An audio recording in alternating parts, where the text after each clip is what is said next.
राधा जी का कीजिए, उसका महामंत्र कर दीजिएगा। अच्छा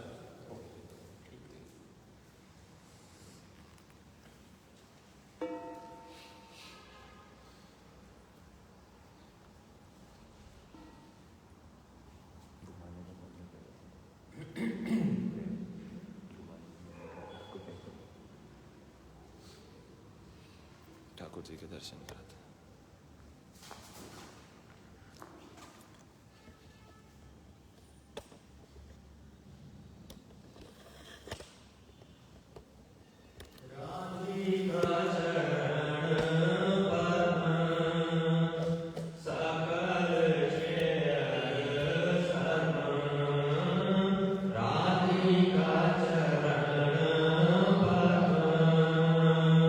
Sakala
पूर्वे गौरचन्द्राय राधिकायस्तदालये कृष्णाय कृष्णभक्ताय तद्भक्ताय नमो नमः। नमो ॐ विष्णुपदाय राधिकाय प्रियात्मने श्रीमद्भक्तिवेदान्त नारायणीति नामिने। नमो ॐ विष्णुपदाय कृष्णपृष्ठाय भूतले श्रीमते भक्तिवेदान्त स्वामिनीति नामिने। नमो ॐ विष्णुपदाय आचार्य सिंहरूपिणे श्रीमद्भक्तिप्रख्यान केशवाय नामिने। वाञ्छाकल्पतरुभ्यश्च कृपा सिन्धुभ्य एव च पतितानां पावनेभ्यो वैष्णवेभ्यो नमो नमः। जय श्री कृष्ण चैतन्य प्रभु नित्यानंद श्री अद्वैत गदाधर श्रीवासादि गौर भक्तवृंद। हरे कृष्णा कृष्णा कृष्णा हरे हरे, हरे राम राम राम हरे हरे। हरे कृष्ण। सर्वप्रथम मैं अपने गुरुपाद पद्म ओम विष्णुपादस्तोत्र श्री श्रीमद् भक्ति वेदांत शिला सिद्धांत गोस्वामी गुरु महाराज जी के चरणों में अनंत कोटि दंडवत ज्ञापन करते हुए उनसे हेतु की कृपा की वांछा करता हूँ। तत्पश्चात परम गुरुदेव नित्यलीला प्रविष्टि श्रीमद् भक्ति वेदांत शिला नारायण गोस्वामी महाराज एवं नित्यलीला प्रविष्टि श्रीमद् भक्ति प्रमोद पुरी गोस्वामी महाराज जी के श्री चरणों में अनंत कोटि दंडवत ज्ञापन करता हूँ। उनसे भी हेतु की कृपा की वांछा करता हूँ। श्रीपाद माधव प्रिय प्रभु जी के चरणों में मेरा अनंत कोटि दंडवत प्रणाम। और आज जिनकी शुभ तिरुभाव तिथि है नित्यलीला प्रविष्ट ओम विष्णुपादस्तोत्र श्री श्रीमद् भक्ति कुमोद संत गोसाई महाराज जी के श्री चरणों में मेरा अनंत कोटि दंडवत ज्ञापन करता हूँ। आज बहुत ही एक विशेष तिथि है। हमारे प्रभुपाद श्री श्रीमद् भक्ति सिद्धांत सरस्वती गोस्वामी ठाकुर जी के आश्रित उनके ही निजन नित्यलीला प्रविष्टि श्रीमद् भक्ति कुमुद संत गोस्वामी महाराज जी के आज तिरोभाव तिथि है। प्रभुपाद जी के ये जो निजजन है, जितने भी प्रभुपाद जी के आश्रित उनके शिष्यगण उनके परिकरगण हुए, इन लोगों ने बहुत ही प्रकार से अपने शरीर से अपने मन से अपने वाणी से प्रभुपाद जी के महाप्रभु के और हमारे जो गौड़ीय सारस्वत धारा है इसमें अनेक प्रकार की सेवाएं की है। इसमें से श्रील भक्ति कुमुद संत गोस्वामी महाराज जी के भी एक अन्यतम है। तो हम लोग इनके बारे में आज कुछ श्रवण करेंगे। यद्यपि मुझे इनके बारे में बहुत कुछ ज्ञात नहीं है, बस प्रभु जी और गुरु परंपरा के गुरुवर्गों से जितना श्रवण किया और ग्रंथों से थोड़ा बहुत पाठ करके मैं कुछ उनके शीर्ष चरणों में वाणी रूपी पुष्पांजलि अर्पण करने के प्रयास करूंगा।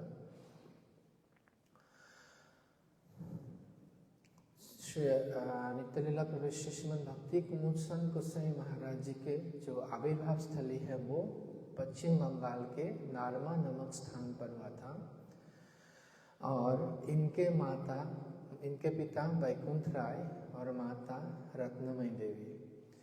इनके जो माता पिता थे बहुत ही धार्मिक और भक्तिमय परिवेश में भक्तिमय परिवार में इनका जन्म हुआ था। और इनके जो माता पिता है सब समय खुद को भक्ति में ठाकुर जी के सेवा में हरि गुरु वैष्णव के सेवा में खुद को नियुक्त रखते थे। साथ साथ अपने संसार के जो बाकी क्रिया है वो सब भी करते थे और ज़्यादातर समय ये लोग हरि गुरु वैष्णव के सेवा में व्यतीत करते थे। और इनके घर में ठाकुर जी थे श्री राधारमन जी। श्री राधारमन जी के सेवा करते थे ये लोग।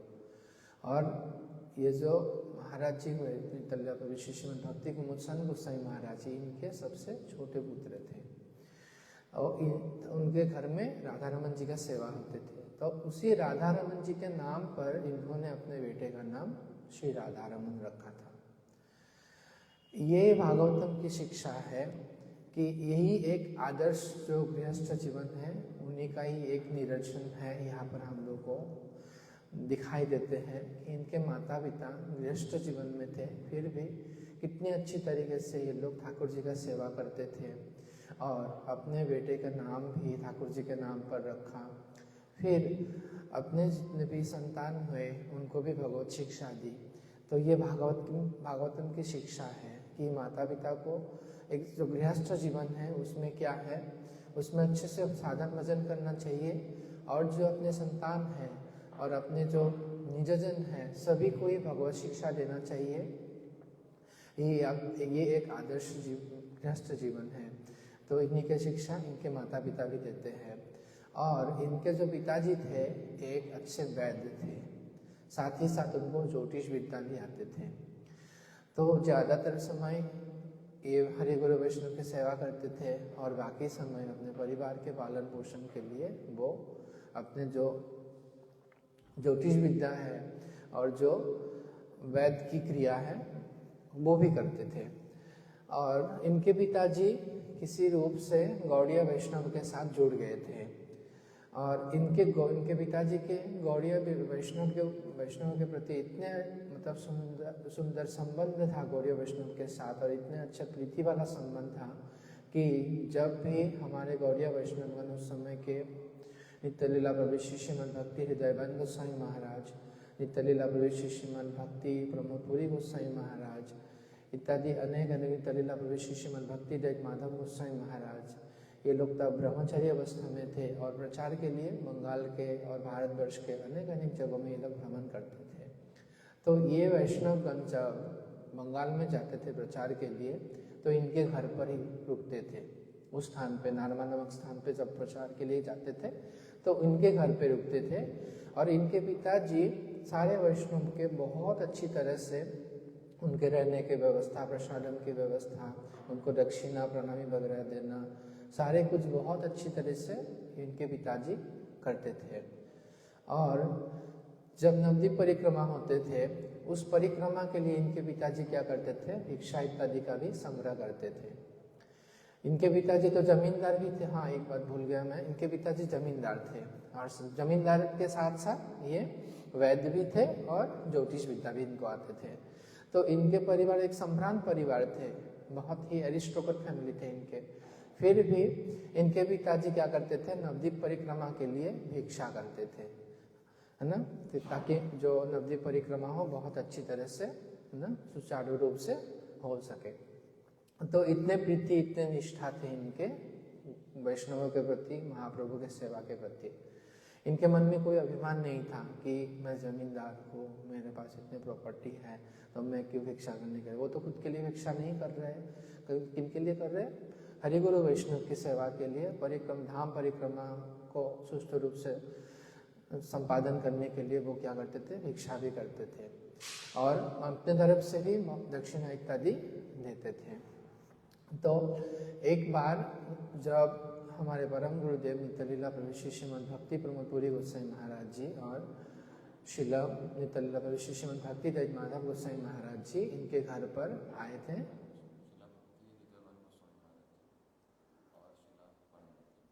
श्रील भक्ति हृदयबंद गोस्वामी महाराज जी और श्री नित्य लीला प्रविष्ट श्रीमद भक्ति प्रमोद पुरी गोस्वामी महाराज जी, ये दोनों इनके घर पे आए। जब इनके घर पे आए थे, इनके घर से प्रचार इत्यादि कर रहे थे, तब इन लोगों ने देखा इनके जो पुत्र है राधा रमन, वो बहुत ज्यादा मतलब अच्छी तरह से भक्ति के जितने भी अंग हैं उनको पालन करते थे, हरि कथा का श्रवण करते थे, ठाकुर जी के जिनके घर पे जो राधा रमन जी थे उनके सेवा करते थे। तो ऐसे उनका हरि सेवा के प्रति बहुत ही आकर्षण, वो बहुत ही आसक्त थे। जब इन लोगों ने देखा कि ये तो बालक है, तब वो बालक अवस्था में पढ़ाई कर रहे थे, छोटे बच्चे हैं, फिर भी उनको हरि कथा और हरि सेवा के प्रति बहुत ही निष्ठा देखा उन लोगों ने। तब इनके मन में भी इच्छा हुआ कि तब हमारे परम गुरुदेव नित्यालय प्रभु श्री श्रीमद् भक्ति प्रमोद पुरी गोस्वामी जी ने इनके पिताजी वैकुंठ राय को पूछा था कि आपके जो ये पुत्र है इनका तो बहुत ही मतलब रुचि है हरि गुरु सेवा में, हरि कथा श्रवण में, तो क्या आप इनको हमारे साथ मठ में वास करने के लिए अनुमति देंगे? क्या आप इनको हमारे मठ के सेवा के लिए, इनके परमार्थिक कल्याण के लिए मठ में भेजने के लिए आप मतलब उत्साह मतलब उत्सुक होंगे, इच्छा प्रकट करेंगे? ऐसे पूछा इनके पिताजी को। तब इनके पिताजी ने क्या उत्तर दिया कि मुझे कोई आपत्ति नहीं है, आप पहले इनसे अनुमति ले लीजिए, इनकी राय पूछ लीजिए। अगर ये मठ में वास करने के लिए उत्सुक है, वो जाना चाहते हैं, अगर ये जाएंगे आपके साथ तो मुझे कोई आपत्ति नहीं है। तो इनके पिताजी ने सहज ही रूप से अपने पुत्र को अनुमति दे दी। तो इतना सहज नहीं है हम लोग जब भी, और घर के छोटे पुत्र हैं, कनिष्ठ पुत्र है, छोटे बालक है, पढ़ाई कर रहे हैं, फिर भी इनके माता पिता भी कितने मतलब वैष्णव परायण हैं, कितने इनके भगवान के सेवा के प्रति कितने इनके समर्पण हैं कि अपने पुत्र को भी सेवा के लिए देने में कोई हिचकिचाहट नहीं कर रहे हैं। फिर जब महाराज जी आ गए थे मठ में, तब तो बालक थे, पढ़ाई कर रहे थे, तो वो पहले आके जो उल्टा डांगा रोड जी के कोलकाता में, तो उस मठ में सेवा करने लगे, सेवा भी करते थे। और इनका प्रभुपाद जी ने एक स्कूल थे, न्यू इंडियन स्कूल, उस न्यू इंडियन हाई स्कूल, उनमें इनका एडमिशन भी करा दिए थे। तो उसमें ये अपने जो जागतिक विद्या है उसके अध्ययन के लिए भी जाते थे और बाकी समय मठ में रह के इनका जीवन व्यतीत हो रहा हुआ। फिर उसके बाद उन्होंने जब अपना हाई स्कूल लेवल का कंप्लीट कर लिया, तब प्रभुपाद जी ने उनको पूछा कि नहीं, पहले इनके पिताजी ने पूछा था कि इनका तो हो गया अभी हाई स्कूल लेवल तक का कंप्लीट, तो ये आगे की पढ़ाई करना चाहेंगे या मतलब अगर उनको पूछा कि बेटा आप अगर आगे की पढ़ाई करना चाहते हो तो मैं प्रभुपाद को बोल के आपके व्यवस्था कर दूंगा पढ़ाई का। तो उनको पूछा, फिर उन्होंने क्या उत्तर दिया। ये प्रभुपाद जी के कथाओं को बहुत ही अच्छी तरह से श्रवण करते थे।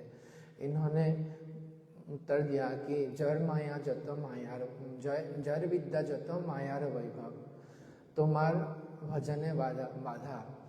तो ये एक पंक्ति बोला श्रील भक्ति विनोद ठाकुर जी का। फिर और एक शरणागति के ही एक भजन में आते हैं कि विद्यार गौरवे भ्रमिया देशे देशे धन उपार्जन करी। तो इन्होंने ये दो लाइन बोला कि जो जड़ माया है वो तो जड़ विद्या है, वो तो माया का ही वैभव है, उससे हम लोग माया में ही फंसेंगे जड़ विद्या जितना भी ग्रहण करेंगे, तो इसका कोई अर्थ नहीं है। और फिर दूसरा ये भी बोला कि विद्या अर्जन करेंगे तो उसमें गौरव होगा ना, फिर धन उपार्जन के में अनेक अनेक जगह पे, जैसे कि अनेक अनेक देशों में जगह पे घूमने की इच्छा होंगे। तो इन्होंने क्या बोला कि मुझे और आगे की पढ़ाई नहीं करना है। फिर उन्होंने इच्छा प्रकट की कि संस्कृत अध्ययन करने के लिए इन्होंने तब मायापुर आ गए थे। इन्होंने इच्छा की मुझे पारमार्थिक विद्या चाहिए, पारमार्थिक विद्या ग्रहण करना है, लेकिन जागतिक विद्या जो जड़ विद्या है इसको और ग्रहण नहीं करना है। तो ये तब तो छोटे बालक थे, फिर भी प्रभुपाद जी की कथाओं को स्मरण करते थे। कितने मतलब सूक्ष्म सूक्ष्म विचार है इनके एक एक आचरण में, जो वैष्णव आचार्य गण है हमारे। तो ये तो तब छोटे बच्चे थे, हाई स्कूल लेवल तक का ही कंप्लीट हुआ, फिर भी प्रभुपाद जी के कथाओं को श्रवण किया और उनको अपने जीवन में पालन भी किया कि जड़ विद्या और ग्रहण नहीं करना है, उनको पारमार्थिक विद्या ग्रहण करना है। फिर वो जब मठ में रहते थे अनेक अनेक प्रकार के सेवा भी करते थे ब्रह्मचारियों को, उनको उनके वस्त्र धो देना, उनके रूम सफाई कर देना, उनको कोई भी सेवा हो ब्रह्मचारियों का, प्रभुपाद जी का अनेक अनेक प्रकार से ये ब्रह्मचारियों का प्रभुपाद जी का सेवा भी करते थे। और इनका जो कीर्तन था, ये उसका कंठ बहुत ही मधुर था, वो बहुत ही सुंदर कीर्तन करते थे। तो हम लोग सुनते हैं कि श्रील भक्तिवेदांत माधव गोस्वामी महाराज जी के साथ जम्मू इत्यादि में प्रचार के लिए भी जाते थे।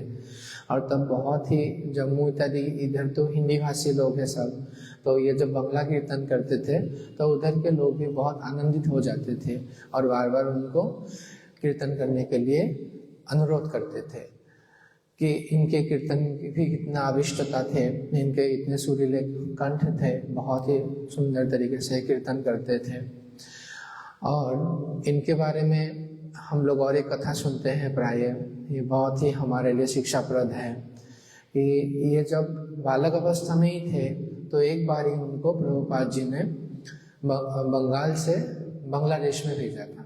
तब तो एक ही थे जगह, अभी डिवाइडेशन हो गया। तो उस टाइम में कोलकाता से स्टीमर चलते थे, तो ये बंगाल जाने के लिए, बंगाल से बांग्लादेश जाने के लिए स्टीमर में बैठ गए। जब स्टीमर में बैठ गए थे तो ये पहले जाकर सीट पे बैठ गए, तो धीरे धीरे लोग आने लगे, स्टीमर में बैठने लगे लोग। तो पहले तो किसी एक ने उनको बोला कि आप तो छोटे बच्चे हो, आपको क्यों बैठना है, आप पीछे आगे क्यों बैठना है, आप थोड़ा पीछे चले जाओ। फिर पीछे बैठ गए। फिर और लोग आए, फिर उन्होंने थोड़ा कटाक्ष करके ही बोला कि ये देखो अभी के जमाने के माता पिता बच्चे जन्म देते हैं और मठ में इनको छोड़ देते हैं कम आयु में, इनको पालन पोषण नहीं कर सकते तो मठ में साधु बना देते हैं। तो इनको कटाक्ष करने लगे। फिर और कोई, फिर ये पीछे चले गए, पीछे जाके बैठ गए। फिर और कोई आए, आके उनको तो थोड़ा गंदी तरीके से रूडली बोला कि उठो उठो यार, क्यों बैठना है, पीछे चले जाओ, खड़ा हो जाओ, साधु बन गए कम उम्र में, ऐसे करके उनको है ना बातें सुना दिया। फिर उसके बाद ये पीछे जाके बैठ गए, अपना हरिनाम कर रहे हैं। तो धीरे धीरे जैसे स्टीमर चलने लगे तो बीच में इतने में क्या हुआ, स्टीमर चल गई और जैसे कि नदी के बीच में पहुंच गए तो उसमें क्या हुआ, मतलब एक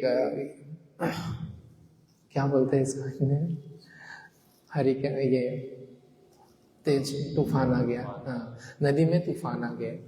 तो जब तूफान आ गए तो उसमें अनाउंसमेंट हुआ कि अभी तूफान में हमारा जो जहाज है, स्टीमर है, वो बहुत बुरी तरह से फंस चुका है, तो यहाँ पे निकलने का अभी संभावना बहुत ही कम है। तो आप लोग अपने भगवान को प्रार्थना कीजिए कि हम लोग यहाँ से निकल पाए। तब हड़कंप मच गए लोगों के बीच में कि क्या करें। अभी बहुत लोग तो रोने लगे कि कोई वृद्ध लोग थे, रोने लगे कि मैं तो अपने बेटी की शादी के लिए यहाँ से ज्वेलरी वगैरह लेकर जा रहा हूँ, अगर जहाज डूब जाएगा तो मेरी बेटी की शादी का क्या होगा, इत्यादि करके सब लोग विलाप करने लगे, अपने अपने कहानियाँ सुनाने लगे। फिर उसके बाद उन लोगों ने, इनके सब कोई परेशान हो गए, विचलित हो गए, मतलब एक अलग प्रकार की अवस्था खड़ी हो गया उस समय। लेकिन ये जो हमारे महाराज जी थे उस समय, तो वो बालक थे, ब्रह्मचारी थे, राधा रमन ब्रह्मचारी। तो ये पीछे बैठ के आराम से अपना हरिनाम कर रहे हैं, इनको कोई परेशानी नहीं हो रहा है। तब इन लोगों ने, किसी एक ने बोला कि आप तो बच्चे हो और बच्चे का प्रार्थना भगवान सुनते हैं, आप कीर्तन करो भगवान को, आप कीर्तन करो, आप अगर कीर्तन करोगे, आप अगर प्रार्थना करोगे तो भगवान सुन लेंगे। तो ऐसे करके कोई बोलने लगा ये तो कम उम्र में साधु भी बन गया, एक तो बच्चे हैं, दूसरा साधु भी है, तो निश्चित रूप से भगवान इनके प्रार्थना को सुनेंगे। तो सबको इनको अनुरोध करने लगे कि आप कीर्तन करो। तब इन्होंने बोला कीर्तन तो अकेले नहीं होते हैं, मैं कीर्तन करूंगा, आप लोग पीछे पीछे मेरे साथ में कीर्तन कीजिए। तो इन्होंने सभी लोगों को अनुरोध किया, तब सब मिलकर कीर्तन करने लगे और इतने अच्छे तरीके से इन्होंने कीर्तन किया। एक तो इनका कंठ भी इतना सुंदर, इतना सुललित कंठ है, तो इन्होंने अच्छी तरह से कीर्तन किया। फिर उसी समय बाद जो तूफान है वो शांत हो गया और सब कोई अपने अपने जगह पे पहुंच गए। तो ये, इसमें भी एक कोई अलौकिकता नहीं है, देखा जाए तो इसमें बहुत सारे शिक्षा है हमारे लिए। ये तो हमारे जो भी प्रभुपाद के गण हुए वो लोग तो एक ब्रह्मांड को तारण कर सकते हैं, और समंदर में या तो नदी के अंदर तूफान में लोगों को बचा लिया, समुद्री हवा को शांत कर दिया, ये तो बहुत ही साधारण चीज है। तो यहाँ पे ये महाराज जी हम लोग को एक शिक्षा देते हैं कि जो साधारण जगत के लोग होते हैं उनके प्रशंसा और उनके निंदा दोनों में ही अपने स्वार्थ छिपे हुए होते हैं। वो पहले क्या करते थे, इनको निंदा कर रहे थे कि कम उम्र में साधु बन गया, इनके माता पिता कैसे हैं, इनको मठ में छोड़ दिया, पालन पोषण नहीं कर सकते, तो ऐसे करके उनको निंदा कर रहे थे, है ना, बहुत बुरी तरह से। फिर उनको है ना लांछन कर रहे थे, फिर उनको पीछे भेज दिया ऐसे करके। फिर उस समय भी क्या था, उनको बैठना था आराम से, अपना स्वार्थ था। और जब जहाज डूब रहा था उस समय में क्या था, इनको बचना है, इनको अपने भोग वांछा पूर्ण करना है, सारे संसार की क्रियाएं करना है। तो उस समय भी इनके स्वार्थ ही था। इनको जो प्रशंसा किया था कि ये तो बच्चा है, साधु है, ये कीर्तन करेंगे तो भगवान सुनेंगे, उस टाइम उनके प्रशंसा कर रहे थे ये लोग। तो इनके जो साधारण जगत के जो लोग होते हैं, इनके प्रशंसा और निंदा दोनों, किसी में भी हम लोगों को ना किसी प्रशंसा करने से हम लोग को फूल जाना चाहिए और ना ही निंदा करने से हमको विचलित होना चाहिए। दोनों परिस्थिति में हम लोगों को क्या करना चाहिए, नॉर्मल रहना चाहिए। कोई भी हम लोग को एक्साइटमेंट नहीं होना चाहिए उसमें, क्योंकि ये हमारे कल्याण के लिए नहीं करते, ये अपने स्वार्थ के लिए ही अपने ये प्रशंसा या निंदा दोनों चीजें करते हैं। और फिर जो महाराज जी थे, जो बहुत ही दूरदर्शी थे, वैष्णव लोग होते हैं ना, बहुत फ्यूचर के भी बोलते हैं कि त्रिकालज्ञ है वो लोग, वर्तमान भविष्य भूत तीनों काल के बारे में ही जानते हैं वो लोग। तो एक बारी ये महाराज जी श्रील भक्तिदत्त माधव गोसाई महाराज जी के साथ मद्रास में थे, उधर मठ में थे। तो उस समय ये बहुत सारे ब्रह्मचारी भी थे मठ में। तो उधर में एक ब्रह्मचारी थे, तो वो बाकी ब्रह्मचारियों के साथ बहुत ज्यादा मेल मिलाप नहीं करते थे। वो ज्यादातर एकांत में रहना पसंद करते थे और अपना हरिनाम करना, अपना ग्रंथ पढ़ना इत्यादि बहुत अच्छी तरह से करते थे। तब ये महाराज जी ने उनके ऊपर दृष्टिपात किया। उन्होंने थोड़ा सा इनको देखा कि ये जो ब्रह्मचारी है बाकी ब्रह्मचारियों के साथ इतना मेल मिलाप नहीं करते हैं, थोड़ा अकेला अकेला सा रहते हैं। तो उनको ये बात कुछ ठीक नहीं लगा। तो इन्होंने श्रील भक्तिदत्त माधव गोसाई महाराज जी से बात किया कि आप इस ब्रह्मचारी को पूछिए कि ये क्यों ऐसे अकेले अकेले रहते हैं, बाकी लोगों के साथ थोड़ा मेल मिलाप करे, हास परिहास भी कर ले थोड़ा सा कभी। फिर अपने गुरु भाई है, फिर श्रील भक्तिदत्त माधव गोसाई महाराज जी ने उस ब्रह्मचारी को पूछा कि आप मठ में रहते हो और आप सब समय अकेले अकेले रहते हैं, हरिनाम करते हैं, सब कुछ अच्छे से करते हैं, ये बहुत अच्छा है, लेकिन आपको साथ साथ अपने गुरु भाइयों के साथ भी थोड़ा सा बातचीत करना, हास परिहास करना भी करना चाहिए, क्योंकि ये एक भक्ति के प्रारंभिक अवस्था है। जब मठवास करते हैं कोई साधक, तो शुरू में उनका मन तो मठ में नहीं थे, शरीर से तो वो मठ में वास करते हैं, लेकिन मन से वो मठ में वास नहीं होता है। और ये इन वैष्णवों को अनुभूति है इनके, क्योंकि ये लोग सब कुछ जानते हैं और इन लोगों ने अपने जीवन काल में बहुत कुछ देखे हैं, अनुभव किए हैं, तो उसके ऊपर ही बोलते हैं। तो जब श्रील भक्तिदत्त माधव गोसाई महाराज जी ने उस ब्रह्मचारी को बोला कि आप थोड़ा अपने गुरु भाइयों के साथ थोड़ा बातचीत करो, हास परिहास भी कर लो कभी, तब इन्होंने क्या बोला, ब्रह्मचारी ने श्रील भक्तिदत्त माधव गोसाई महाराज जी को उत्तर दिया कि आप तो महाप्रभु का जो शिक्षा है उनके विरुद्ध बोल रहे हैं। महाप्रभु क्या बोलते हैं कि ग्राम्य वार्ता ना कहिबे, ग्राम्य वार्ता ना सुनिबे। महाप्रभु ये बोलते हैं प्रजल्प के लिए ग्राम्य वार्ता, जो साधारण जगत की कथा है, उनको ना सुनने के लिए बोला है, ना कहने के लिए बोला है। तो आप तो, और इसीलिए मैं नहीं करता। तब कुछ समय बाद वो ब्रह्मचारी मठ से चला गया। क्यों चला गया? क्योंकि वो तो मठ में रह रहे थे, लेकिन वो मन से मठ में नहीं था। जो ये महाराज जी ने ये बात कही थी ना कि ये ब्रह्मचारी मन से मठ में नहीं है, शरीर से तो मठ में वास कर रहे हैं, लेकिन मन से मठ में वास नहीं कर रहे हैं। और उनका वो जाने से पहले एक पत्र भी आया था उनका, उनके माता जी के तरफ से, और वो पत्र इन्होंने मठ के एड्रेस पे नहीं, मतलब मठ के एड्रेस पे भेजने के लिए मना किया। मठ के पास में कोई एक घर था, उनके घर पर ये पत्र आया था, और ये पत्र वो उस घर के गृहस्थ व्यक्ति ने श्रील भक्तिदत्त माधव गोसाई महाराज जी को दे दिया। तब इन्होंने जब ये पत्र पढ़ा तो उसमें समझ गए कि उनके माँ उनको बोल रही है कि आप घर आ जाओ, आपके लिए हम लोग नौकरी की व्यवस्था भी कर देंगे और विवाह इत्यादि की भी हम लोग आपकी व्यवस्था कर देंगे, आप घर में आराम से रहना, अपना भजन करना। तो इससे पहले ये ब्रह्मचारी ने अपने माता को पत्र लिखा था, तो उनके माता ने इनके पत्र का उत्तर दिया है। तो जब और ये पत्र मिलने के बाद तो वो चले ही गए अपने घर में। तो ये जो वैष्णव लोग होते हैं वो हमको अगर हमें कुछ शिक्षा भी देते हैं तब तो पहले ही ब्रह्मचारी को समझा दिए थे कि आप अपने गुरु भाइयों के साथ थोड़ा हंस परिहास भी कर लो, थोड़ा बातें भी कर लो, सब समय ऐसे माला और हरिनाम में मत रहो। तो वैष्णव लोग तो सब समय शिक्षा देते हैं कि हमको महाप्रभु का भी शिक्षा है कि हमको दूसरे सांसारिक बातें नहीं करना चाहिए, सब समय हरिनाम करना चाहिए, अच्छे से ग्रंथ इत्यादि पढ़ना चाहिए ना, हरि कथा श्रवण करना चाहिए। लेकिन इन ब्रह्मचारी को ये दोनों वैष्णव हुए, इन दोनों ने मना किया था, है ना, उस कि आप थोड़ा सा सांसारिक बातें भी करो, हास परिहास भी करो। तो देखा जाए तो उल्टा बोल रहे हैं महाप्रभु की, लेकिन ये लोग उल्टा भी बोल रहे तो हमारे मंगल के लिए ही बोल रहे हैं उस समय, क्योंकि हमारा इतना अधिकार नहीं है। कोई भी चीज महाप्रभु का जो भी शिक्षा है उसको हम लोग एक ही दिन में थोड़ी पालन कर पाएंगे, नहीं कर पाएंगे, उसके लिए भी तो अधिकार होना पड़ेगा ना। तो इसीलिए ये लोग जो वैष्णव लोग थे बहुत ही सूक्ष्मदर्शी होते हैं। कोई भी चीज हो ये लोग बहुत ही उसके जो अंदर तक ये लोग देख सकते हैं, समझ सकते हैं, और उसके अकॉर्डिंग ही ये हम लोग को अनेक अनेक प्रकार के शिक्षाएं प्रदान करते हैं। और फिर इनके जीवन में और एक घटना सुनते हैं हम लोग। ये जब प्रभुपाद जी अप्रकट हो गए थे, अप्रकट होने के बाद मठ में कुछ विपरीत परिस्थितियां भी आ गए थे।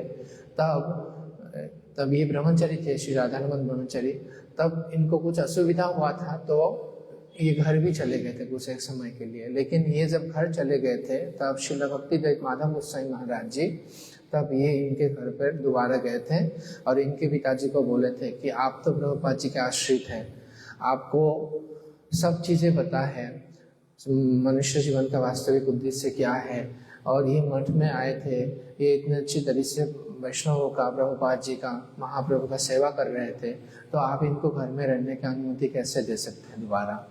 फिर इनके पिताजी ने बोले थे कि मैं तो अभी भी यही चाहता हूँ कि ये मठ में रहे, लेकिन परिस्थितियाँ कुछ अलग थे तो उसके चलते ये घर आ गए थे कुछ समय के लिए। लेकिन फिर दोबारा श्रील भक्तिवेदांत माधव गोस्वामी महाराज जी के गाइडेंस में ये मठ में आ गए थे और अपना बाद में जाके संन्यास इत्यादि लिए, और अंतिम समय तक इन्होंने प्रभुपाद जी के, महाप्रभु के जो धारा है, महाप्रभु जो मिशन है, उसके लिए अपने मन वाणी वचन से पूर्ण रूप से इन्होंने शरणागत होकर अपना सेवा किया। तो बाकी आगे थोड़ा हमारे केशव प्रभु सुनाएंगे। अभी इन्हीं को बोल के मैं अपने वाइकरूपी पुष्पांजलि श्री श्रीमद भक्ति नितलीला श्री श्रीमद भक्ति विनोद गोस्वामी महाराज जी के चरणों में दंडवत प्रणाम करता हूँ और उनसे यही कृपा करता हूँ कि उनके शिक्षाओं का मैं अपने जीवन में थोड़ा किंचित मात्रा भी पालन कर सकूँ। गौर प्रेमानंदे वांछा कल्पतरुभ्यश्च कृपा सिंधु भवश्च पतितनां पावनेभ्यो वैष्णवेभ्यो नमो नमः।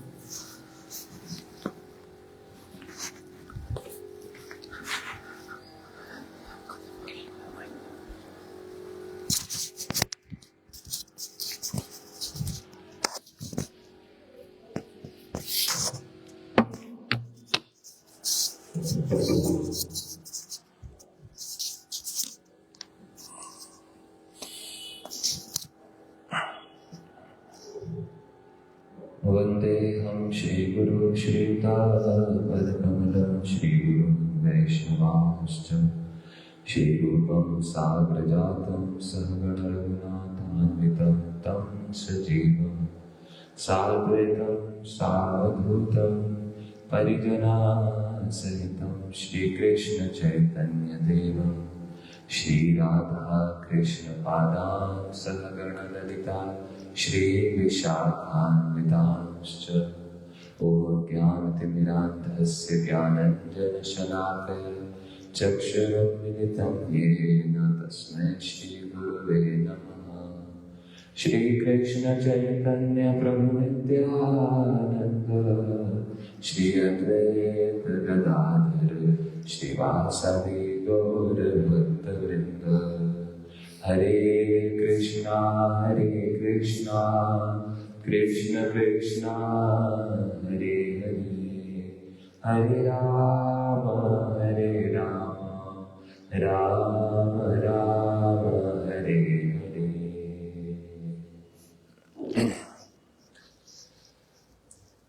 आज एक बहुत ही शुभ तिथि है। श्रील भक्ति कुमुद संत गोस्वामी महाराज, उनका आज तिरुभाव तिथि है। हमने अभी ब्रजकुमार प्रभु से श्रवण किया किस प्रकार श्रील भक्ति कुमुद संत गोस्वामी महाराज जी का पूर्व आश्रम में, उनका घर का नाम क्या था? उनके घर का नाम क्या था? राधा रमण। उनके माता पिता ने उनके नाम रखा था राधा रमण। उनके माता पिता के 3 पुत्र थे। उन 3 पुत्रों में सबसे छोटे, कनिष्ठ, सबसे छोटे तो बड़े ही लाड प्यार के साथ, बड़े ही प्रेम के साथ और बड़े समृद्धि के साथ उनको पालन पोषण किया। और किस प्रकार हमने श्रवण किया कि उन्होंने मठ में किस प्रकार वास करना प्रारंभ किया। उनके घर में कौन आए थे? उनके घर में श्रील प्रभुपाद जी के कौन से शिष्य आए थे? 2 शिष्य आए। एक हमारे परम गुरु जी नित्य लीला प्रविष्ट श्री श्रीमद भक्ति प्रमोद पुरी गोस्वामी महाराज। उस समय वो ब्रह्मचारी अवस्था में थे।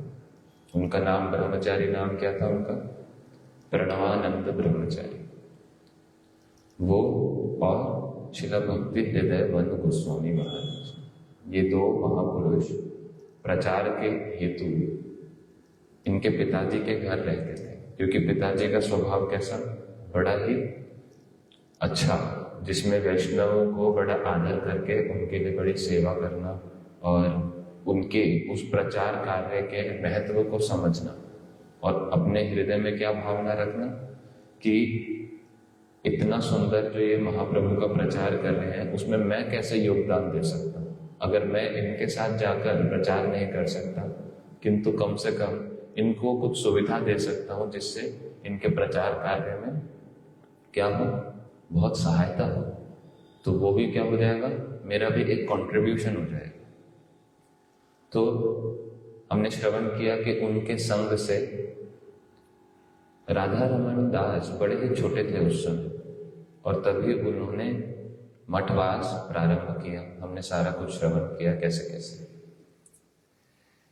एक बार जब ये मठ में वास कर रहे थे तो कैसी गुरु निष्ठा होनी चाहिए, कैसी गुरुदेव की सेवा होनी चाहिए और उस सेवा में किस प्रकार की भावना होनी चाहिए, किस प्रकार का एक स्ट्रांगनेस होना चाहिए कि मैं किसी भी स्थिति में गुरु महाराज जी की, गुरु वर्गों की सेवा करूंगा। कितने भी ऑब्स्टेकल्स आएंगे, कितने भी मुश्किलें आएंगी, उन सबको मैं उस समय के मेरे जितना भी मेरे बुद्धि मेरे को भगवान देंगे, उसको उपयोग करके मैं उसको झेलते हुए आगे बढ़ूंगा, सेवा पूरी करूंगा। उसके ये बड़े ही सुंदर उदाहरण इनके जीवन से देखने को मिलता है। छोटे से बालक हैं, अभी स्कूल में ही पढ़ाई कर रहे हैं। मठ में जब आए थे तो प्रभुपाद जी ने इनको एक स्कूल के अंदर भी भर्ती कर दिया था ताकि ये अपनी जागतिक शिक्षा, बेसिक जो एजुकेशन है वो भी प्राप्त करते रहें और मठ में रह के वैष्णवों की सेवा करें और आध्यात्मिक शिक्षा को भी ग्रहण करें। तो उम्र ज्यादा नहीं थी, स्कूल में पढ़ते थे। एक बार मायापुर में जब रह रहे हैं तो वहां पर उनके जो बड़े गुरु भाई शिला परम गुरु जी शिला भक्ति प्रमोद पुरी गोस्वामी महाराज जी, वो उस समय दैनिक प्रकाश होता था जिसमें रोज रोज न्यूज़पेपर पब्लिश होएगा और वो बटेगा।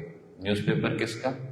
जगत की न्यूज का नहीं, बल्कि वैकुंठ वार्ता, भगवान के जगत की जो वार्ता है उसके विषय में रोज एक एक न्यूज़पेपर वो छपेगा। तो एक दिन बहुत ही वर्षा होने लगी, तूफान आया और परम गुरु जी वो जाकर शिला प्रभुपाद जी से बोले कि हमारे पास जो कागज है वो खत्म हो गया है, बिना कागज के कैसे प्रिंट होगा। तो कागज के लिए पास में जो कृष्णा नगर है वहां पर जाना होगा और वहां से लाने होंगे कागज। किंतु बाहर तो बहुत ज्यादा वर्षा हो रही है, तो कैसे करें? तो प्रभुपाद जी ने पूछा किसको भेजा जा सकता है? तो परम गुरु जी ने कहा कि राधा रमन ब्रह्मचारी है, छोटा बालक है, अगर आप इनसे बोलेंगे तो ये अवश्य ही जाएंगे। तो प्रभुपाद जी ने उनको बुलाया और कहा, राधा रमन, पास में जो कृष्ण नगर प्रेस है वहां से जाकर तुम्हें कागज लेके आने, पूरा बंडल लेके आने। तो प्रभुपाद जी के मुख से निकला आदेश, उसको सुनने मात्र से ही राधा रमन कैसे हो गए? एकदम से उल्लसित हो गए कि हाँ प्रभुपाद जी, मैं लेके आऊंगा, मैं अभी जाता हूं। और अपनी साइकिल निकाली और साइकिल से घनघोर वर्षा के होते समय भी वो पूरे भीगते हुए गए। वहां जब पहुंचे कृष्णनगर, पहुंचकर उनसे अनुरोध किया कि मुझे प्रभुपाद जी ने भेजा है, आप लोग कागज प्रदान करें। तो उन्होंने बड़ा सा एक बंडल बनाकर उनकी साइकिल के पीछे बांध दी, किंतु जो वो बांधा था वो पूरा अच्छे जोड़ से, टाइट से नहीं बांधा था। तो उसके कारण क्या हुआ, जब लौट रहे हैं, वर्षा हो रही है अभी भी बहुत तेज, लौटते समय जरा सा गड्ढा आया, कुछ आया, उसमें सारे के सारे कागज बाहर गिर गए साइकिल से। तो अब इनको समझ आ रहा है कि क्या करना है, समझ नहीं आ रहा। तो क्या किए, परिस्थिति को कितने सुंदर रूप से उन्होंने हैंडल किया। अपनी जो धोती है, धोती कितने मीटर की होती है? 4 मीटर की, 5 मीटर की। उनकी 5 मीटर की धोती जो उन्होंने पहन रखी थी, उस धोती को उतार दिया। उस धोती को निकाल के क्या किया, साइकिल से उस बंडल को पूरा अच्छे से बांध दिया। और ऊपर जो उतरिया पहनते हैं, उतरिया कितना बड़ा होता है? 1-1.5 मीटर, 2 मीटर का, उसको उन्होंने अपने नीचे वाले भाग में पहन लिया। और फिर सारे का सारा बंडल उठाकर वापस से मठ में लेके आए। जब मठ में आए तो परम गुरु जी ने देखा कि किस प्रकार से इन्होंने उत्तरी को नीचे पहन रखा है। तो धोती कहाँ है? देखा धोती साइकिल के पीछे बांध रखी है। सारी परिस्थिति को देखा। फिर उसके बाद प्रभुपाद जी को बतलाया कि कैसे कैसे छोटा सा बालक कितने सुष्ठु रूप से गुरु के आदेश को पूर्ण करने के लिए अपने बुद्धि का उपयोग करके और कैसा चेष्टा करके उन्होंने सेवा किया। प्रभुपाद जी कैसे हुए? बड़े प्रसन्न हुए।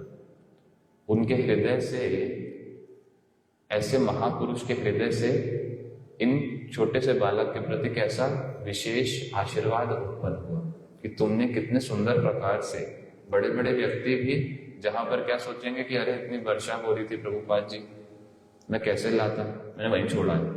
लेकिन तुमने क्या किया, छोटे बालक होकर भी तुमने कोई एक्सक्यूज नहीं, बल्कि हर प्रकार से प्रयास करके उस कार्य को पूर्ण किया। तो ऐसी चेष्टाएं ही गुरुपाद पद्म के हृदय को संतुष्ट करती हैं, उनके हृदय को क्या करती हैं? पिघलाती हैं। हम लोग जो भक्ति साधन सारा कुछ जो कर रहे हैं, चाहे वो मठ में हो या घर में रहकर हो, कुछ भी कर रहे हैं, उसमें जो गुरु महाराज जी बताते हैं कि विशेष उद्देश्य क्या होना चाहिए। विशेष उद्देश्य ये होना चाहिए कि किस प्रकार मेरी क्रियाओं से महाप्रभु का, राधा कृष्ण का और उनसे भी पहले विशेषकर मेरे गुरुदेव का हृदय पिघले। मैं ऐसी कौन सी क्रिया करूं जिससे उनके हृदय मेरे प्रति पिघल जाए। और उस पिघले हृदय से, उस द्रवित हृदय से क्या होता है? स्वाभाविक रूप से आशीर्वाद के वचन निकलते हैं। उसमें मुख से बोलना नहीं पड़ता, उसमें कृपा देनी नहीं पड़ती, वो अपने आप ही हृदय से कृपा निकलती है। तो इन सारी शिक्षाओं को हमारे श्रील भक्ति विज्ञान भारती गोस्वामी महाराज जी बतलाते हुए, इन सारे वृत्तांतों को बड़े सुंदर रूप से गुरुवर्गों की महिमा कहते हुए बतलाते थे। एक बार क्या हुआ, जैसे हमने सुना कि उनकी पढ़ाई चल रही थी, तो वहीं पर उनको संस्कृत का ज्ञान के लिए, संस्कृत की विद्या के लिए प्रभुपाद जी ने एक जगह पर उनको भेजा, जहां पर वो अपने संस्कृत का जो कोर्स है, बड़ा कोर्स, उसको वो करते थे। तो बीच में एक बार श्रील प्रभुपाद जी ने उनको एक प्रदर्शनी के लिए भेजा। जब उनकी पढ़ाई ही चल रही थी तो बीच में उनको बुला लिया और उनको कहाँ भेजा? प्रदर्शनी के लिए। वहां पर देखा प्रभुपाद जी ने कि कितने सुंदर रूप से ये जो भी लोग आ रहे हैं उस एग्जीबिशन को देखने, प्रदर्शनी को देखने, उनको बड़े सुंदर रूप से वो समझा रहे हैं और समझ भी रहे हैं, लोग बड़ा इंटरेस्ट ले रहे हैं। तो इनकी उसमें बड़ी निपुणता को देखकर प्रभुपाद जी बड़े प्रसन्न हुए। तो ये जब प्रदर्शनी खत्म हो गई, एग्जीबिशन खत्म हो गया, तब ये वापस चले गए अपने संस्कृत कोर्स को कंटिन्यू करने के लिए। कुछ समय के पश्चात फिर से मायापुर में प्रभुपाद जी ने एक सत शिक्षा प्रदर्शनी का आयोजन किया। तो उसमें श्री राधा रमन जो ब्रह्मचारी है, उनको देखा कि ये तो बहुत अच्छे से प्रदर्शनी को समझाते हैं, बहुत अच्छे से उस प्रदर्शनी में भाग लेकर कई लोगों को ये ठीक ठीक रूप से शिक्षाओं को बतला देते हैं। तो मैं चाहता हूं कि ये इस बार भी जो अगली प्रदर्शनी होगी, कहाँ पर? ढाका में, बांग्लादेश में ढाका में जो अगली प्रदर्शनी होगी, उसके लिए भी राधा रमन को मैं भेजूंगा। तो अब क्या हुआ, जब राधा रमन ब्रह्मचारी को ये पता चला कि प्रभुपाद जी मुझे फिर से भेज रहे हैं प्रदर्शनी पे, तो पिछली बार जब मैं आया था तो मेरा संस्कृत का जो कोर्स चल रहा था उसको मुझे छोड़ना पड़ा कुछ समय के लिए। अब फिर से प्रभुपाद जी भेज रहे हैं तो मेरे को फिर से छोड़ना पड़ेगा। अगर ऐसे ही चलता रहा तो क्या हुआ, श्रीधाम मायापुर में क्या कह रहे हैं? कह रहे हैं श्रीधाम मायापुर में आयोजित प्रदर्शनी के समय ही मेरी व्याकरण की पढ़ाई, संस्कृत व्याकरण की पढ़ाई छूट गई थी, रुक गई थी। यदि मैं ढाका भी जाऊंगा फिर से, तो वो जो पढ़ाई है पूर्ण रूप से ही बंद हो जाएगी। अब की बार वो संपूर्णतः मेरी बंद हो जाएगी, मेरी व्याकरण की शिक्षा जो मैं ग्रहण करना चाहता हूँ। तो उन्होंने श्रील भक्ति विवेक भारती गोस्वामी महाराज जी के पास जाकर अपने हृदय की बात कही कि महाराज जी, प्रभुपाद जी चाहते हैं कि मैं ढाका में जाऊं, किंतु मेरा तो जो कोर्स चल रहा है वो सारा छूट जाएगा, ऐसे पूरे ही तरीके से बंद हो जाएगा। तो उसके बाद श्रील भारती महाराज जी ने ये वाली बात प्रभुपाद जी के साथ बताई, उनको बताई जाकर। तो प्रभुपाद जी ने श्री राधा रमन ब्रह्मचारी को बुलाया और बड़ी ही सुंदर शिक्षा दी, जो हम लोगों के लिए बहुत ही ज्यादा महत्वपूर्ण है। क्या कह रहे हैं? श्रील प्रभुपाद जी कहते हैं कि श्री हरि की सेवा के लिए प्रयास करने से पूर्व हमें पहले कुछ योग्यता अर्जित कर लेनी चाहिए। इस प्रकार का विचार हमारे जीवन में मात्र बाधाएं ही उत्पन्न करता है। क्या समझ आया? ऐसा विचार कि भगवान की सेवा से पहले मुझे ना जाके कुछ योग्यताएं अर्जित करनी पड़ेगी, क्योंकि जब मैं मठ में आया तो मैंने देखा कि यहाँ तो सब बड़े विद्वान हैं, सबकी बड़ी बड़ी योग्यताएं हैं, मेरी तो ऐसी कोई योग्यता नहीं है। तो मुझे भी जाना चाहिए और कुछ योग्यताएं अर्जित करनी चाहिए पहले, ताकि मैं अच्छे से गुरु जी की सेवा कर सकूं, अपने गुरुवर्गों की सेवा कर सकूं, महाप्रभु के प्रचार की सेवा कर सकूं, जिस प्रकार से अन्य लोग कर रहे हैं। तो ऐसी भावना के साथ कि मैं योग्यताएं अर्जित करूंगा, उस भावना के साथ अगर कोई व्यक्ति जाता है तो क्या बोल रहे हैं प्रभुपाद जी कि इस प्रकार का विचार हमारे जीवन में मात्र बाधाएं ही उत्पन्न करता है, मात्र बाधाएं। कौन जानता है कि योग्यता अर्जन में व्यतीत किए जा रहे समय में क्या हो जाए। जब मैं जा रहा हूं योग्यता को अर्जित करने में, किसको पता उस समय के बीच में मेरे साथ क्या हो जाए।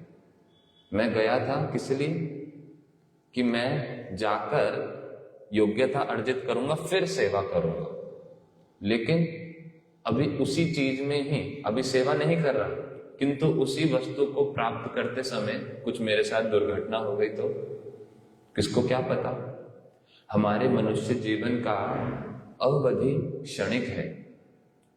हम अपनी श्वासों पर विश्वास नहीं कर सकते, वह कभी भी रुक सकती है।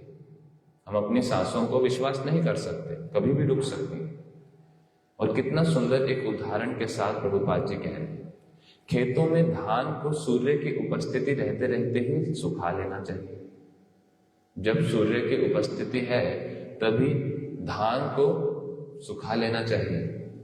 इसका एक और उदाहरण प्रभु जी बतलाते हैं कि अभी जो मौसम चल रहा है सर्दियों का, धूप आती ही नहीं, 3-3 दिन चले जाते हैं, धूप नहीं आती, कपड़े सूख ही नहीं पाते, धोते हैं 2-2 दिन 3 दिन तक वो लटके हुए हैं, सूख नहीं रहे। तो वर्षा का समय भी ऐसा ही होता है, वर्षा ऋतु में तो जैसे ही धूप कुछ समय के लिए भी निकलती है तो माताएं और सभी लोग जो कपड़े धो रहे हैं वो क्या करेंगे, एकदम से भाग के जाएंगे, अभी धूप आ रही है जल्दी से सुखा लो, वरना पता नहीं धूप कब चली जाए, कब बादलों से धूप ढक जाए, कब बारिश हो जाए, कुछ पता नहीं, कल धूप आए ना आए, 2-3 दिन अगले धूप आए ना आए, अभी आ रही है, इसको पूर्ण रूप से उपयोग कर लो। तो श्रील प्रभुपाद जी यही चीज बतला रहे हैं कि हरि सेवा का जब भी सुयोग उपस्थित हो उसे ग्रहण कर लाभ उठा लेना चाहिए। जैसे ही मौका मिला, जैसे ही वो अपॉर्चुनिटी आई, उसको क्या करना चाहिए, साथ साथ ही अवेल करना चाहिए, उसको साथ साथ ही उसका लाभ उठा लेना चाहिए। स्वतंत्र रूप से व्याकरण का ज्ञान अर्जित करने की अपेक्षा हरि सेवा में नियुक्त होने से तुम्हारी योग्यता में अधिक वृद्धि होगी। कितना सुंदर वाक्य। क्या कह रहे हैं कि अपने स्वतंत्र रूप से, कि मेरी इच्छा है कि मैं ये वाली योग्यता अर्जित करना चाहता हूं, मेरी इच्छा है कि मैं वो चीज सीख लूं, उससे क्या होगा, मैं बाद में अच्छे से सेवा कर लूंगा। तो स्वतंत्र रूप से व्याकरण का ज्ञान अर्जित करने की अपेक्षा उसके कंपेयर में अगर वही सेवक, वही व्यक्ति हरि सेवा में नियुक्त होने से क्या होगा, वो जो योग्यता जिसको वो प्राप्त करना चाहता है उस योग्यता में वृद्धि होगी। यहां एक वस्तु समझने की है। हमारे पास हमारी कुछ कुछ धारणाएं होती हैं कि मैं ये वाली चीज सीख जाऊंगा तो मुझे योग्यता मिल जाएगी। योग्यता भक्ति राज्य में वो बहुत अलग है मेरे कुछ कुछ स्किल्स से। जरूरी नहीं है किसी व्यक्ति के पास स्किल है, अगर उसको कुछ चीज करनी आती है तो उसकी सेवा में योग्यता है। कितने सारे जगत में लोग हैं जो कि बड़े सुंदर रूप से अनेक अनेक प्रकार के कार्य कर सकते हैं, बड़े सुंदर रूप से कुकिंग कर सकते हैं, बड़े सुंदर रूप से गा सकते हैं, बड़े सुंदर रूप से वो कुछ इंस्ट्रूमेंट बजा सकते हैं, मृदंग बजा सकते हैं, किंतु उनके वो सारी जो उनकी कलाएं जो हैं, क्या वो कला होना ही योग्यता है? बहुत अच्छी रूप में उनकी कला होने पर भी हो सकता है कि उनकी सेवा में योग्यता ना हो। तो वो जो योग्यता जो व्यक्ति ठीक ठीक रूप से अर्जित करना चाहता है, किस चीज की योग्यता? सेवा करने की योग्यता, सेवा में नियुक्त होने की योग्यता ठीक ठीक रूप से। उस योग्यता के लिए मुझे अपने अलग अलग प्रकार की जो कलाएं हैं वो स्वतंत्र रूप में उस पे ज्यादा काम करने की आवश्यकता नहीं है। जिस प्रकार गुरु वर्ग आदेश दे रहे हैं उसको पालन करते करते अगर मैं चलता रहूंगा तो वो कलाएं अपने आप थोड़ी बहुत आती रहेंगी गुरु की कृपा से, और विशेष रूप से मेरी योग्यता में वृद्धि होगी। वो जो मूल वस्तु है, आश्रम में वास कर रहे पारमार्थिक साधक द्वारा अनुगत्य में जीवन व्यतीत करने में ही उसका परम मंगल है। जो व्यक्ति आश्रम में वास कर रहे हैं और स्पिरिचुअल प्रैक्टिस कर रहे हैं, पारमार्थिक साधना कर रहे हैं, तो उनके लिए अनुगत्य जीवन व्यतीत करने में ही उनका परम मंगल है। आश्रम में वास करके यदि स्वतंत्र रूप से जीवन जीने की इच्छा हो तो वो भी एक प्रकार का बड़ा अनर्थ है। और ये जो अनर्थ है ये कैसा है? ये बाकी अन्य अनर्थों से ज्यादा खूंखार है, ज्यादा डेंजरस है। बाहरी रूप से लगेगा कि बड़ा अच्छे से चल रहा है सब कुछ, किंतु आंतरिक रूप से वो स्वतंत्रता नहीं छूट रही, जिसके कारण क्या हो रहा है? सारा का सारा असुविधा हो रहा है। ये स्वतंत्रता गुरुवर बतलाते हैं कि यही हमारा मूल कारण है कि हम लोग इस जगत में तड़प रहे हैं। इस जगत में, जड़ जगत में माया के अंडर आने का मूल कारण क्या है? स्वतंत्रता। कैसे? जब जीव की उत्पत्ति हुई तटस्थ शक्ति से, तटस्थ से जब जीव की उत्पत्ति हुई तब जीव को दोनों ऑप्शन मिले थे। क्योंकि जीव भगवान का अंश है तो कुछ स्वतंत्रता है कि नहीं? जीव में भी है। उस स्वतंत्रता के चलते उसको दो ऑप्शन मिले गए कि एक तरफ भगवान का जगत है जहां भगवान की सेवा मिलेगी, दूसरी तरफ क्या है कि मैं भगवान की सेवा क्यों करूं? मैं स्वतंत्र हूं, मैं सेवा क्यों करूं? मैं तो सेवा लूंगा, मैं एंजॉय करूंगा। तो उस स्वतंत्रता का गलत उपयोग किया, इसी कारण इस जगत में आए। तो जब ये बात समझ आ गई है, इसमें कुछ किसी को डाउट तो नहीं आता मन में कि हाँ मैंने स्वतंत्रता का गलत उपयोग किया जिसके कारण मुझे इस जड़ जगत में भेज दिया गया और उसी के चलते मैं जन्म जन्मांतर तक इतना इस चक्रव्यूह में फंस गया हूं। तो ये जानने के पश्चात भी हम अपने आम रोज में, हम अपने दिनचर्या में उस स्वतंत्रता को फिर भी त्यागते नहीं है। उस अपनी गलत रूप से जो हम स्वतंत्रता का दुरुपयोग करते हैं उसको करते ही चलते हैं, ये जानकर भी कि ये ही मूल कारण था मेरा तड़पने का, यही मूल कारण था मेरा इस संसार में आने का। फिर भी क्या चलता है? आश्रम में आके भी मन में क्या रहता है कि अरे मेरी वस्तु, मेरी स्वतंत्रता, मुझे ये करना है, मुझे वो करना है। गुरुजी की प्रसन्नता किसमें है? वो कभी कभी आएगा हृदय में, 2-4 दिन में एक बार आएगा या हफ्ते में एक बार आएगा। लेकिन मोस्टली क्या चलता है कि मैं कौन कौन सी वस्तु करके मुझे प्रसन्नता होगी। तो वो भी एक बड़ी असुविधा है और उसी के कारण हमारी जो भी अनर्थ है वो और बाकी सारे बढ़ते रहते हैं, क्योंकि मैंने अपने जीवन में लगाम स्वीकार नहीं करी। तो अनुगत्य जीवन व्यतीत करने में ही परम मंगल है। जब श्री राधा रमन ब्रह्मचारी ने शिला प्रभुपाद के इन कृपापूर्ण निर्देशों को अपने पारमार्थिक जीवन का मार्ग प्रशस्त करने वाली मूल शिक्षाओं के रूप में हृदय में धारण कर लिया, जब उन्होंने इस वस्तु को, जो प्रभुपाद जी ने कुछ चंद अपने वाक्यों के द्वारा उनको समझाई, तो कैसा उनका एक पर्सनैलिटी कि उन चंद वाक्यों को उन्होंने हृदय में ठीक ठीक रूप से धारण कर लिया। हमारी अवस्था कैसे? वही कथा, वही अनुगत्य के विचार बार बार सुनने पर भी मन सब समय स्वतंत्रता की तरफ भागता है, किंतु उनके हृदय में पूर्ण रूप से धारण हो गए। और इस प्रकार श्री राधा रमन ब्रह्मचारी निष्ठापूर्वक सदैव विभिन्न सेवाओं में निमग्न रहने लगे और उन्होंने अपना जो वो व्याकरण का कोर्स था उसको कंटिन्यू नहीं किया। बाद में कोलकाता में स्थित श्री बाग बाजार गौड़िया मठ में शिला प्रभुपाद ने श्री राधा रमन ब्रह्मचारी को मंत्र दीक्षा प्रदान करी।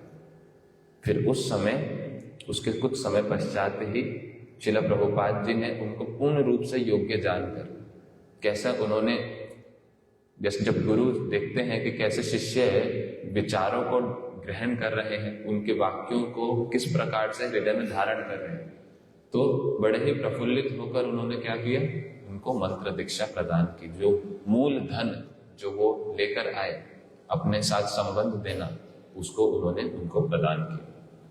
एक और बात सुन के हम शेष करेंगे। एक बार श्री राधा रमन ब्रह्मचारी ये जाकर प्रभुपाद जी से पूछते हैं कि प्रभुपाद जी, हम मठ में जब से जुड़े हैं तब से हम देखते हैं कि सब लोग अन्य अन्य भक्तों को प्रभु बोलते हैं, प्रभु जी प्रभु जी। तो उसका क्या अर्थ है? हम एक दूसरे को प्रभु क्यों बोलते हैं? तो उसको समझाते हुए श्रील प्रभुपाद जी ने कहा कि ऐसा कहा गया है, गुरुर सेवक है मान्य आपनार, अर्थात गुरु सेवक विशेष सम्मान के पात्र होते हैं। मठ के सेवक जो हैं वो कौन है? वो गुरु के सेवक हैं। वो विशेष पात्र के, विशेष सम्मान के पात्र होते हैं। तो इस विचार के अनुसार हम अपने समस्त कनिष्ठ एवं ज्येष्ठ गुरु भ्राताओं को प्रभु कहकर संबोधित करते हैं, जिससे हमें तृण से भी अधिक सुनीचता का भाव विकसित हो सके। यहां पर ये बहुत बेसिक चीज है, किंतु इस बेसिक चीज के अंदर भी बहुत मूल शिक्षा है जो हम मिस कर देते हैं। कई बार क्या होता है, जो सामने दिख रही है वस्तु वो दिखती नहीं। प्रभु जी कुछ ढूंढने के लिए भेजेंगे कुछ चीज एकदम सामने पड़ी है वो दिखेगी नहीं, बाकी सारी जो अंदर कोने कोने में भी है वो सब दिख जाएंगे। तो हमारी ऐसी अवस्था। इसी चीज को अगर हम ऑब्जर्व करें भक्ति राज्य में, जब व्यक्ति नया नया आता है, मठ से जुड़ता है, नया नया वो भक्ति से जुड़ता है, भक्तों से जुड़ता है, गुरु जी से जुड़ता है, ठाकुर जी के दर्शन करने आता है, तब वो उसके हृदय में बड़ी वो रहती है कि अरे मुझे कुछ नहीं आता, बड़ा दीन भाव रहता है। सारे लोग कैसे लगते हैं, अरे इनको बड़ा ज्ञान है, इनको बहुत कुछ आता है, मैं तो बिल्कुल नया, मुझे कुछ भी नहीं पता है। तो एक स्वाभाविक दीनता रहती है उस व्यक्ति में कि सब लोगों को बड़ा आदर सम्मान के साथ वो दिखता है। अभी उसके हृदय में भक्ति उत्पन्न नहीं हुई है, अभी माला करना भी शुरू नहीं किया है, भगवान का नाम करना भी शुरू नहीं किया, किंतु अभी क्या स्थिति है, बड़ी दीनता है। किंतु जैसे ही अब वो और धीरे धीरे जुड़ने लगता है, कुछ वर्ष बीत जाते हैं, मठ में वास करने लगता है या गृहस्थ में रहकर मठ की बहुत सारी सेवाएं करने लगता है और खूब सारा हरिनाम भी करने लगता है। समय के साथ क्या देखा जाता है कि अब जैसी पहली दीनता थी उससे क्या हो गई, कम हो गई। जबकि नाम का फल क्या बताया गया है, तृणाद अपि सुनिचेन तरोर अपि सहिष्णुना अमानि न मान देना कीर्तनिया सदा हरि। अरे भगवान का नाम कर रहे हैं ठीक ठीक रूप से अगर, तो हृदय में दीनता और बढ़नी चाहिए, सबके प्रति सम्मान, सबके प्रति प्रेम भावना आनी चाहिए। किंतु क्या हो जाता है, उल्टा हो जाता है कि अरे मैं तो सीनियर हूं, मुझे तो कितने वर्ष हो गए यहाँ पर रहते हुए, कितने वर्षों से मैं सेवा करता जा रहा हूँ, और ये क्या व्यक्ति ये नया आया, इसने ये गड़बड़ कर दी, वो हो गया। तो क्या होता है, एक हृदय में प्रेम से उसको सिखलाने की बजाय क्या आता है, शासन, उसके प्रति एक अलग प्रकार की बुद्धि उत्पन्न हो जाती है और सभी लोगों में हम लोग दोष देखने लगते हैं कि इनमें ये दोष है, इनमें वो दोष है। तो जो प्रोसेस को फॉलो करके चीज बेटर होनी चाहिए थी, क्या दिखता है, वो तो और खराब हो गई। पहले बल्कि बड़ा अच्छे से सरल भाव से दीनता के साथ वो था, अभी क्या हो गया, हर व्यक्ति में दोष देख पा रहा, हर व्यक्ति को ऊंचा नीचा नाम से पुकार रहा है। तो इन चीजों को समझाते हुए श्रील प्रभुपाद जी श्री राधा रमण ब्रह्मचारी को कहते हैं कि प्रभु ये सिर्फ बोलने के लिए नहीं है कि प्रभु जी नहीं। जब हम कुछ बोल रहे हैं तो हमारी कथनी और करनी में फर्क नहीं होना चाहिए। हम जब प्रभु बोल रहे हैं तो उसको महसूस करते हुए कि क्यों प्रभु है, ये क्यों प्रभु है, क्योंकि ये भी जिस गुरुदेव की मैं सेवा कर रहा हूं, जो गुरुजी मेरे लिए बड़े परम आराध्य हैं, जिन गुरुजी की सेवा मेरे लिए बड़ी जरूरी है, उनकी सेवा में इनका योगदान है, इसलिए ये मेरे लिए प्रभु है। क्योंकि ये गुरुजी की ये मठ की सेवा कर रहे हैं तो ये मेरे लिए पूज्य हैं, ये मेरे लिए प्रभु हैं, ये मेरे लिए बड़े सम्मानित हैं, बहुत रिस्पेक्टेबल हैं। तो उसमें कुछ दोष हो भी, दोष सब में है, किंतु मैं उनको किसी भी प्रकार से असम्मान, उनको मैं लज्जित नहीं करूंगा अपने वाक्यों से। तो इस प्रकार प्रभु कहकर संबोधित करते हैं, क्यों? ताकि हमारे अंदर तृण से भी अधिक, एक घास के तिनके से भी अधिक सुनीचता का भाव विकसित हो सके।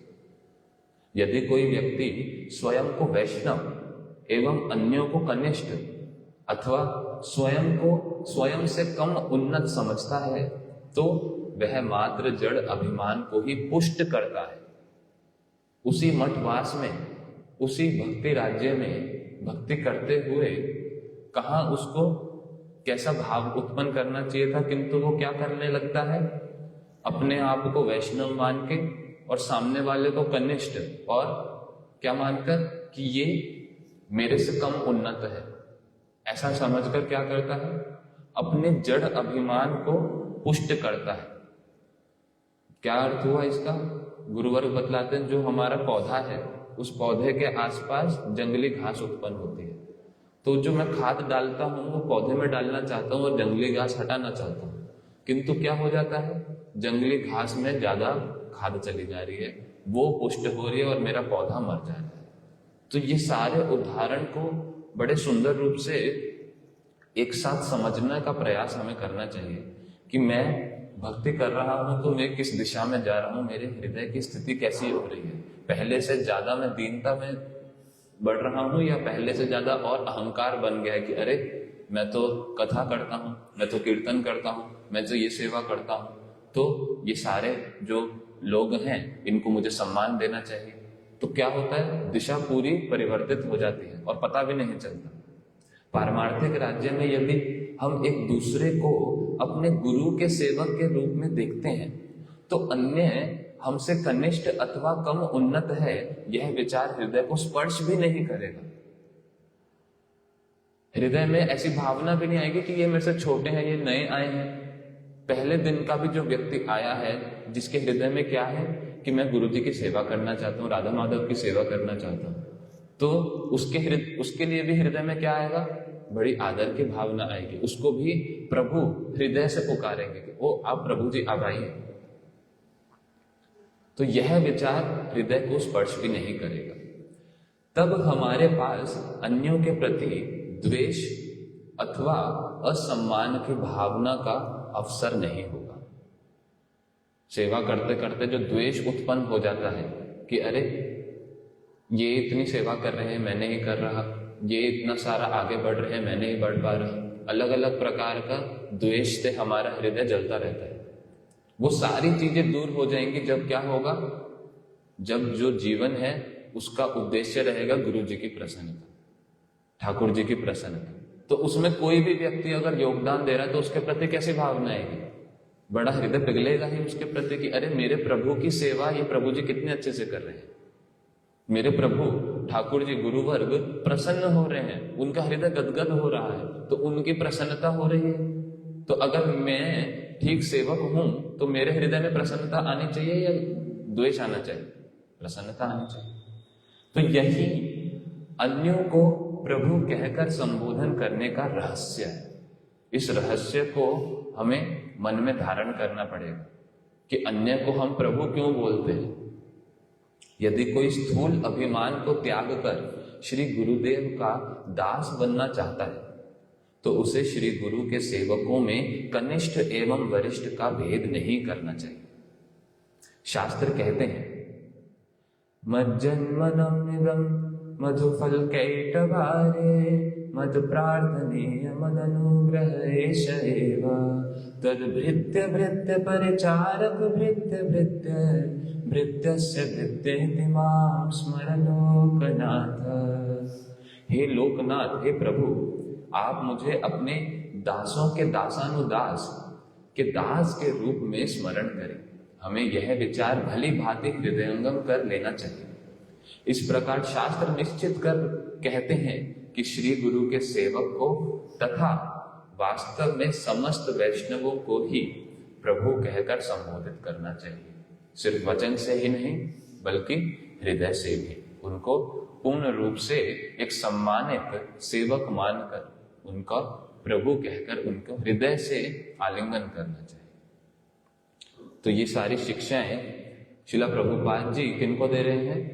श्री राधा रमण ब्रह्मचारी को, शिला भक्ति कुमुद संत गोस्वामी महाराज जी। तो उनके जीवन से हम कितनी सुंदर सुंदर शिक्षाएं हैं जो हम अगर 1% भी धारण कर ले तो क्या होगा?